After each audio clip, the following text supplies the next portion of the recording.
so much of the rich experiences that you've been through, Mama, in your lifetime, in the early days with Dad, and whatever recollections you have. First of all, we're very lucky to have a Mama who can remember as well as you do at this stage in your life. I'm grateful for that too, Tom.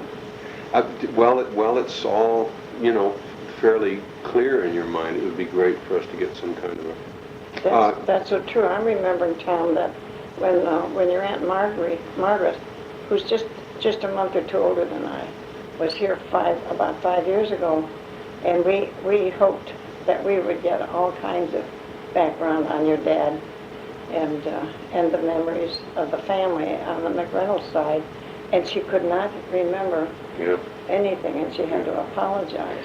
Well, let's focus on, first of all, tell me a little bit about Grandpa Urquhart. Can you tell me a little bit about just main points kind of his life, kind of a chronology of events in his life, the main ones?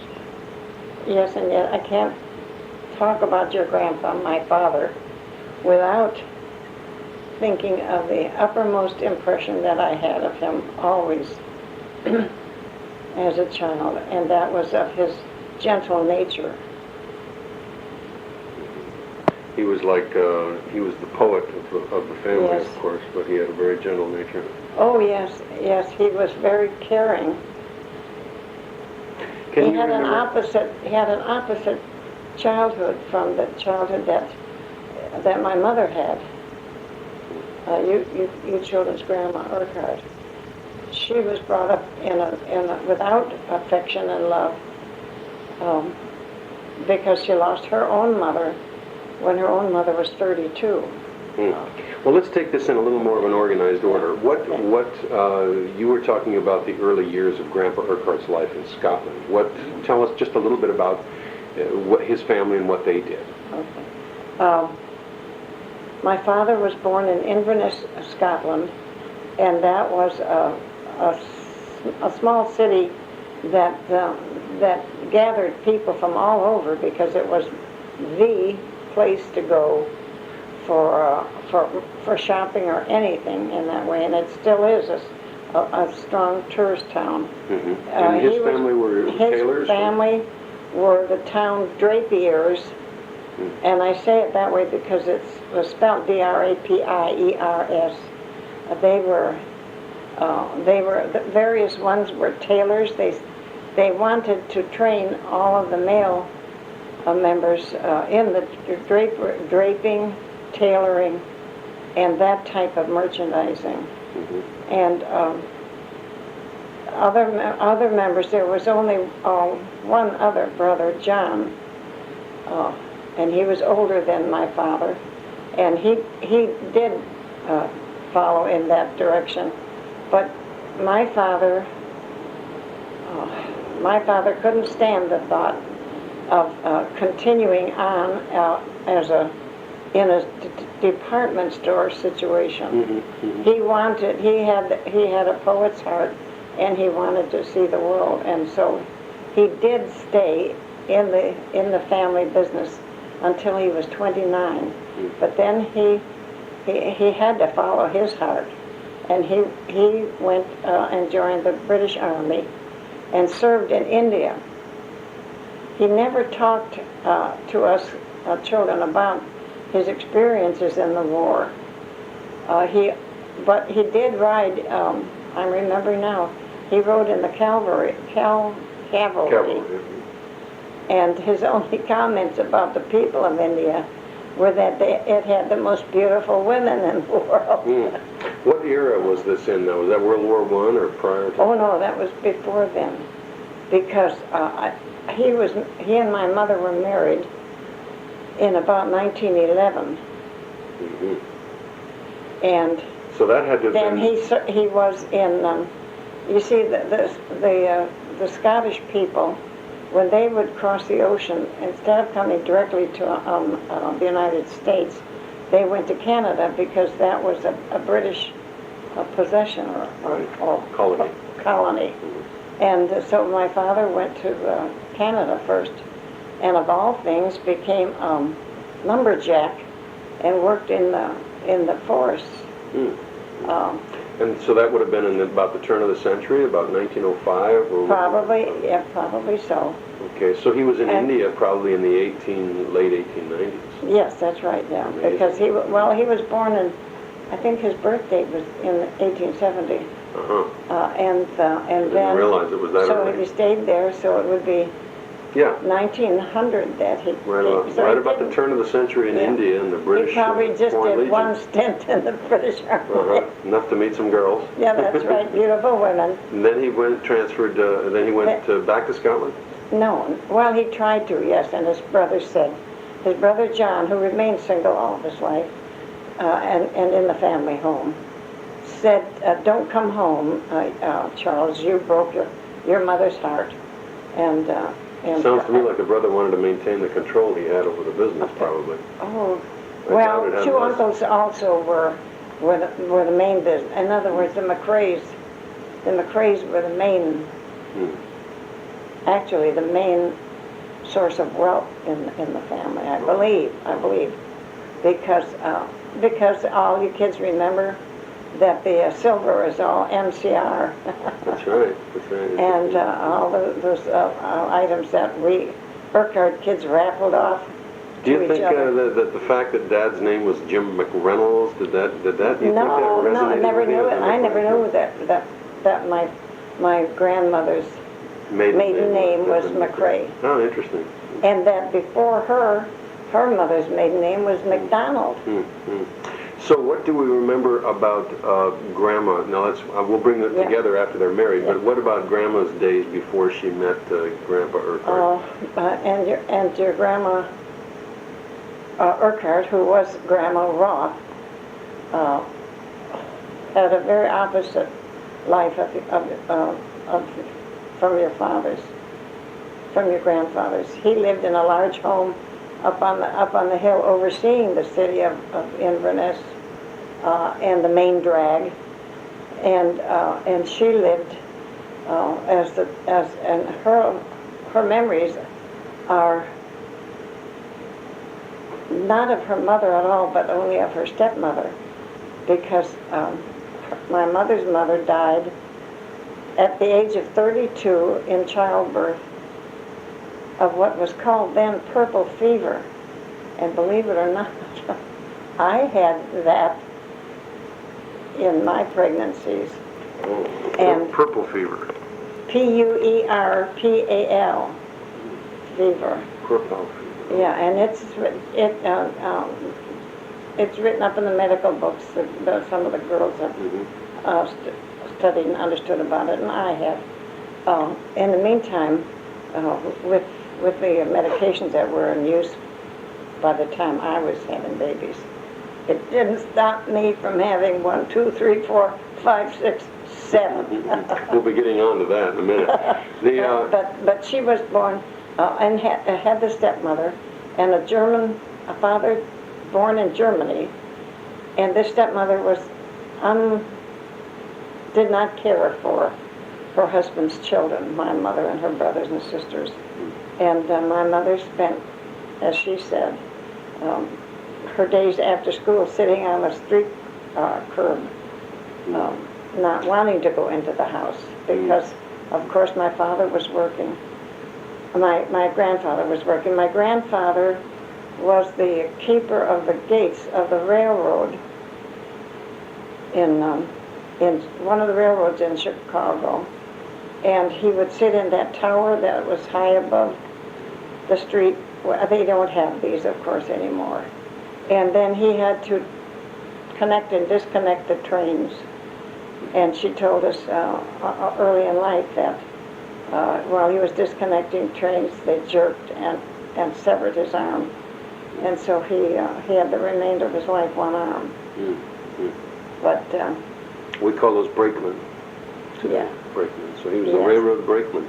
yeah, Oh. sitting in the tower. And then her memories of her father would be that she was her job. It was Caroline's job to bring him his lunch and his bucket of beer up to the tower each day. He was a fine-looking man, and you children have had pictures given to you by me of Grandpa Roth and Grandma Roth. Grandpa Roth was born, they were both born in Wiesbaden, Germany. Grandpa Roth's father, or Grandpa Roth himself, I don't know, but probably his father, was the Burgermeister in Wiesbaden. In other words, the equal to our mayor. And so they probably had moved in the world to do circles and so forth in Wiesbaden. But when he came here to America, he started over again.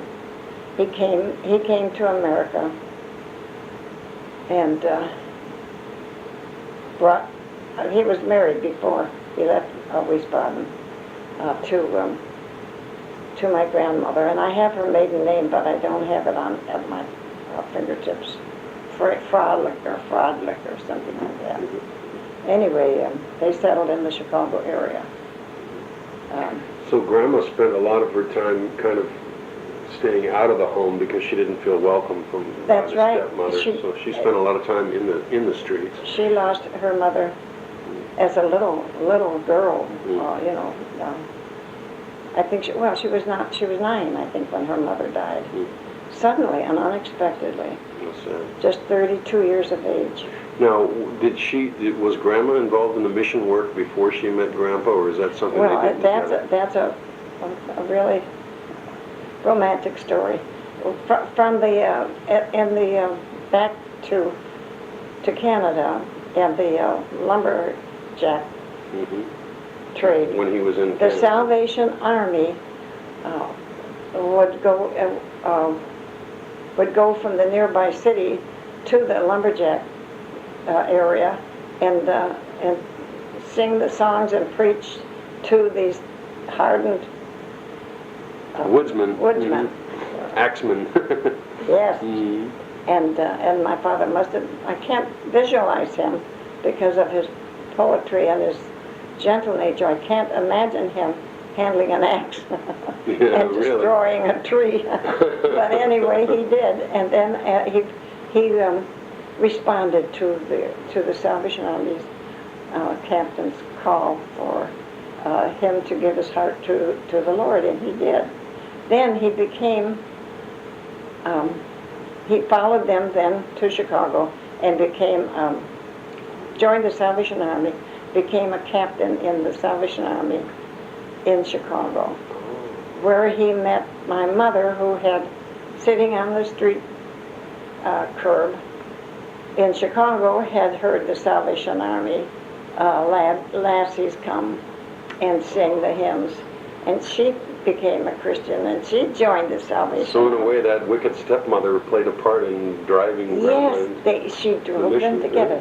Yeah, In the right. meantime, in those days, as a captain of the Salvation Army, my father was not permitted to date the lassies, which is what the girls in the Salvation Army were called. Right, you don't want them, commingling.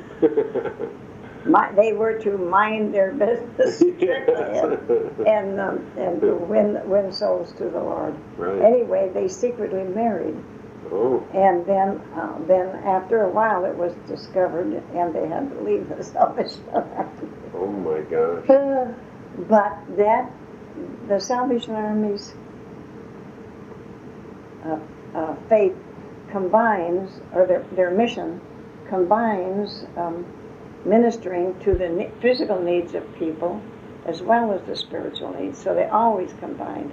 Yeah, the soup kitchens. The winning of souls plus the feeding of souls. Right. And of course, they originated in Britain. That's a wonderful story in itself. But anyway, It is wonderful. Now they got driven, sent away from the Salvation Army. In other words, one couldn't stay. They didn't have the option of one staying and the other having to leave. There's a little blank spot there. They left. They left together. Now, did they go immediately and form their own mission then? No, but they always cared about the inner city people.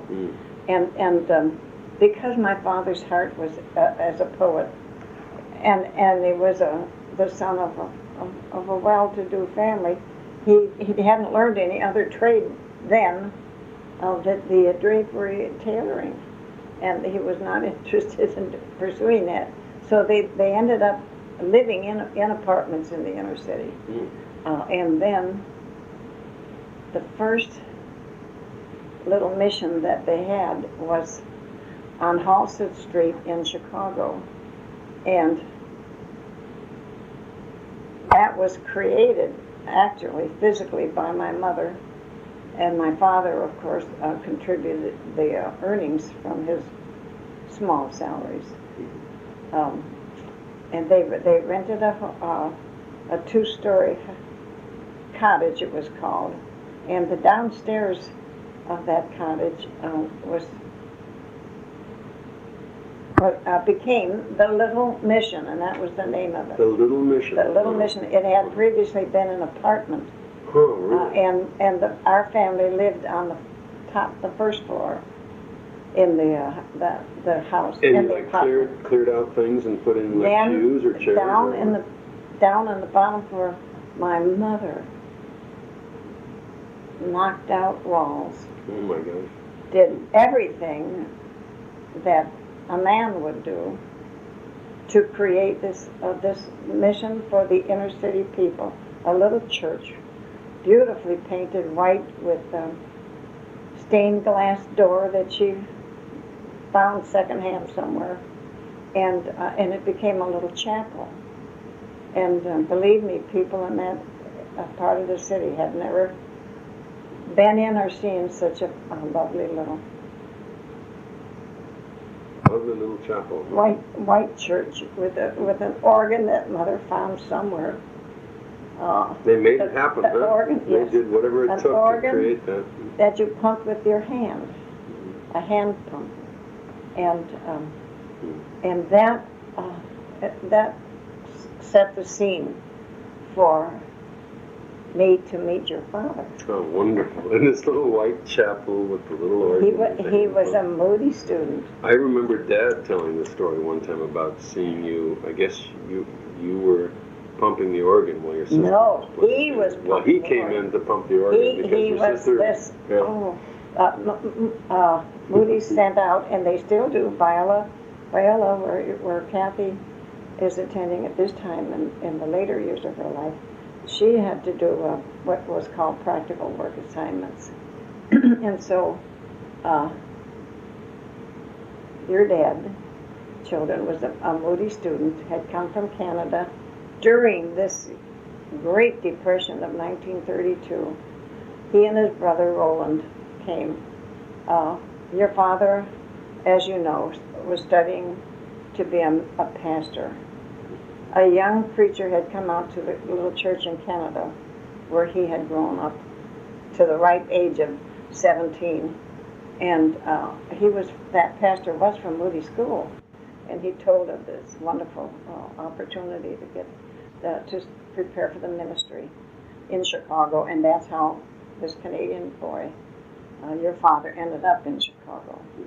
He and Rolly had room, board, and their college classes for a total of $25 a month.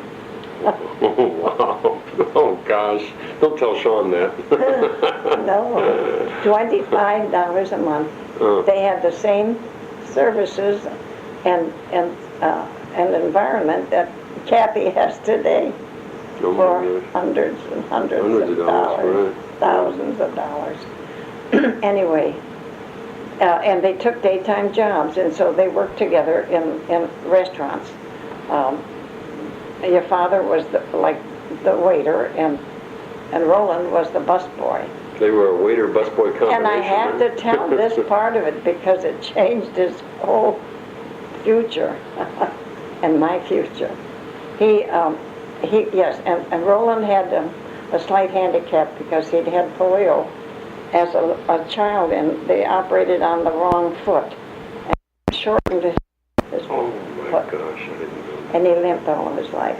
So he was the busboy. Well, one day on their job, which was paying them, I think, $10 a week, Roland dropped the tray of glasses and they fell to the floor, and he was immediately fired. And so with Roland fired, your father stormed out of the job. He's not going to stay if they fired his brother. No. Right. So between them, they had nothing. Oh, good. That showed them. We'll pay you guys back. We'll go and starve. Well, they did worse or different than that. That was 1932. Roland was fired, and he was quite a dashing young man. And by the way, he dated your aunt Kathy. Oh. He really loved her. And So even though he had the Lord, limp and everything didn't marry her. Thank Oh, the my Lord, gosh. she didn't marry him. Of course. But she dated him. But anyway, then this was in 1932, the Big Depression. Here's these two smart alecks with no job. With no job. And so they could not pay the $25 a month. And they had to return to Canada. Oh. And then there went his minister's What a career. story. One slip, poor Rolly drops the glasses and everything comes to a crashing halt. What do you think was the real cause of it? Your Well, I mean, father's with Dad, I'm sure with rage. Dad's temper, I'm sure that there was a few things left broken besides probably the nose of the poor guy that owns the place. You kids know the story of how when he would walk me home from the little mission from our dater, we would eat in a restaurant that was near Moody School. You could get a complete four-course Meal for a dime. 50 cents. 50 cents for a 4-course meal. I love it. And eventually he didn't even have the 50 cents. But as we walk along the street, if any poor young fella or slightly older one looked at me, he was ready to beat the life out of Just me. for looking at you. Right. A little bit of the old wolf instinct in him. Huh? Oh, he was. Anyway, That's neat. So they lost their job and had to go back to Canada then? yes. Well, he stayed for a little while, but when Had he met you before he went back yes, to Canada? you see, he had been assigned to the mission, Oh. and he was the organ pumper. And Now, let me ask you a question. He's a seminary student, right? studying for the ministry. So who did the preaching at the mission? Did Grandma do that or Grandpa? No, but there was always a senior. The seniors at the school would preach, you see, so they sent a team. Oh, There was okay. always like an attractive girl and then two fellows or something. I see. And Dad, maybe he led the singing. I don't remember that, but I know he pumped the organ. Yeah. And there was the handsome blonde Swedish fella that I might have married otherwise. Ooh. I would have been the wife of a missionary to the Appalachian Mountains. Oh my God. And he was a handsome, tall, blonde Swede. You kids would have all had Swedish blood and Irish blood. Yeah. Anyway, So, your what- father took him outside. Oh no, I was going to say, why didn't you go with the Swede? And it's because Dad eliminated him. Oh no. He eliminated him. He took him Oh outside my gosh. and read him a lecture. But you How know, dare you look at Jean? and yes, and maybe your father wouldn't have had the courage, but your grandma Urquhart was much more of a matchmaker than I ever was, and she couldn't wait to introduce her 16-year-old daughter to this Irish guy, your grandpa, and of course she introduced me to the blonde one too. But I really registered with your father. And so from that point, he wanted to get better acquainted with me. But he saw to it that the tall, blonde athlete didn't get a look at me again. And so we started dating. Well, then, because he was no longer able to maintain his schooling, he had to return. He was going to have to return to Canada, and so I think the way it went was that I pursued him until he married me, or was it that he pursued me until I married him? Whichever way, we did elope. to Crown Point, Indiana, and were married.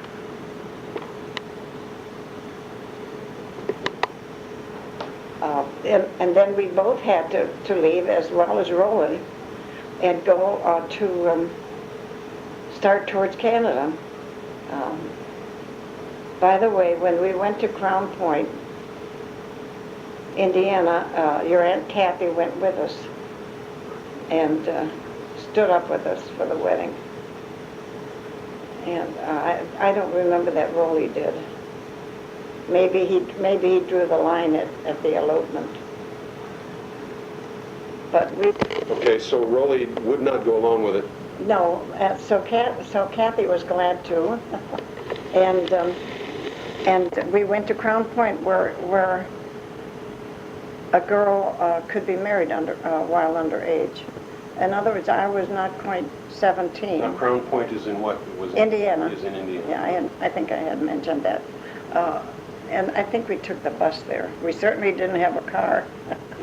Anyway, so we were married then in Crown Point. My mother, it would never have happened if my mother had been at home. But she was working for the summer months as a cook in Arden Shore Summer Camp. And she had entrusted the girls to your grandpa. We could do anything under his nose. That's like having a big sleeping sheepdog in charge. That's right. Anyway, so then of course we had to leave for Canada. That was what he had to do. And of course, I forget whether he pursued me until I got him, or I pursued him, and we both got each other. Let me ask you about another Swedish guy that he took out and had a talk with. Mm-hmm. How did you feel about when all of that was happening? Oh, did you resent the fact that was intruding in that, or did you like that? Well, I just, at 16, you're in love with love. That's true. Anybody that looked 3 times I felt badly, but he wasn't the only one that your father put out of the way. There was another young Jewish fella who was not a Christian, and Aunt Kathy also knew him. And I guess we met him roller skating, and he really had fallen hard, and I was attracted to him, and I was not happy when Dad told him to get out of the picture, but that was okay, because I guess I was more in love with Daddy than I was with the other two. Yeah, it was nice to have a couple of others balancing in the meantime, keeping him honest. In the meantime, on a serious note, God knew what was ahead for both of us, and God knew what was ahead for your father. What an amazing thing to just think about, and I don't mean to digress because you're doing a great job, but imagine how your life would have been different had you married that missionary in the Appalachians. Oh, yes, I would have been a missionary's wife. I mean, as a young woman, you were suddenly had the responsibility of carrying all of this weight and making ends meet. He would not have married me until he was through with school and whatever else he was going to do. He was not, the Swedish people are not in a hurry to do anything. But he would have done it proper and differently. Right. But the Irish, who would have traded Daddy's fire and personality and persuasiveness for anything else? It was a done deal, right? Right. And God knew he would have to have someone who would have the love and compassion and patience and fortitude to take care of things. And him. During all those years, the children and him, and to stay with him. Yeah. Because in that year when there was a huge epidemic of adults with polio in that whole county hospital, and you had to be in the county hospital because of the iron lungs, there were only 2 spouses who stayed with their husband, or 2 spouses that stayed with the stricken person. Everyone else left their spouses because they couldn't stand to look forward to a life of and they couldn't less than they afford had. maybe the financial burdens, so I don't know. Well, After the divorce, maybe it led was, to the state kicking in then? Was none of that. None of that. It was the okay. same problem that we have with humankind today, and I guess it's always been a selfishness, not wanting to sacrifice themselves to the life that they would have to take on. Yeah. But your whole life has been a testimony to the opposite of that. Now you guys headed out and you got married, and your sister went with to act as a witness, right? Yeah, that's right. So she saw that you guys were really in love, and to her. Oh yes, and she kept our secret as well. Uh-huh. So then we left almost immediately. We came home, and my father wasn't aware of anything, and so I guess I worked or something for a week or two after that till we got $2.50. The bus fare from Chicago to Detroit was $2.50. We had that $2.50 to get us to Detroit on the Greyhound bus. Then we walked across with our suitcases, and Rolly traveled with us, so I didn't have to carry suitcases. I don't mean that's why he went, but What is your luggage carrier? I couldn't have traveled very well with my pink linen suit and my high heels. So you were making your way across the Canadian border. Yes, with Rolly schlepping your luggage. Walking along the highway, not freeways. You described yourself when the tape went off. What were you? You were. Oh, I was wearing this 16? suit. I was not quite 17 years old, wearing the pink two-piece cotton dress suit, that I was married in, and my high-heeled shoes. Oh gosh. And I was fairly attractive looking. Oh, bad. And here are these two fellows walking along the highway, and they weren't. I don't even remember that they were paved, but they probably were. And we were trying to hitchhike rides every time we could to get the 200 and some miles or whatever it was to Owen Sound on Ontario, Canada.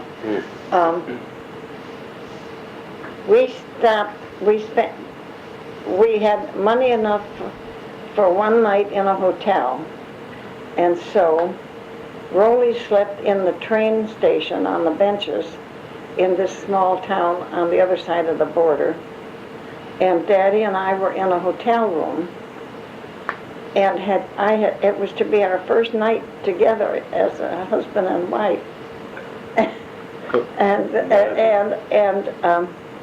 I had crawled into bed in whatever I had to wear to bed, and it was not a sheer nylon nightgown like the one I gave Faith one she got when she was married, and I sewed the lining into.